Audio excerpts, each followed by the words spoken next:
لطالما كان المثقفون والروائيون والكتاب والشعراء على مر التاريخ صوت الشعب الذي أراد دوما العيش بحرية وكرامة.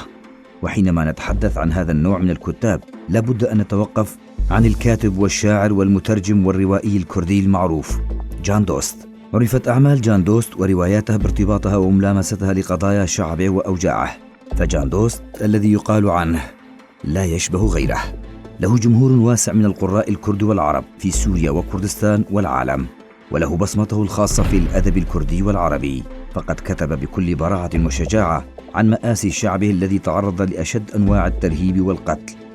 بدأ جان دوست بكتابة الشعر ثم القصة ثم الرواية، كما اشتغل في الترجمة.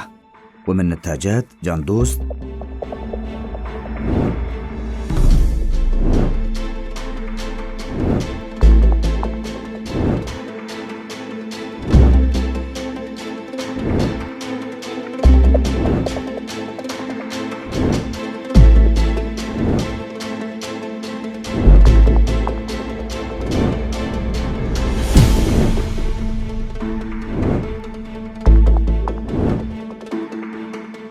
شارك جان دوست في الكثير من الفعاليات والنشاطات الأدبية وحصد العديد من الجوائز. تعود أصول الكاتب والروائي القدير جان دوست إلى مدينة عمودة بكردستان سوريا، لكنه ولد في كوباني عام 1965. غادر كردستان سوريا منذ عام 2008 ولجأ واستقر في ألمانيا.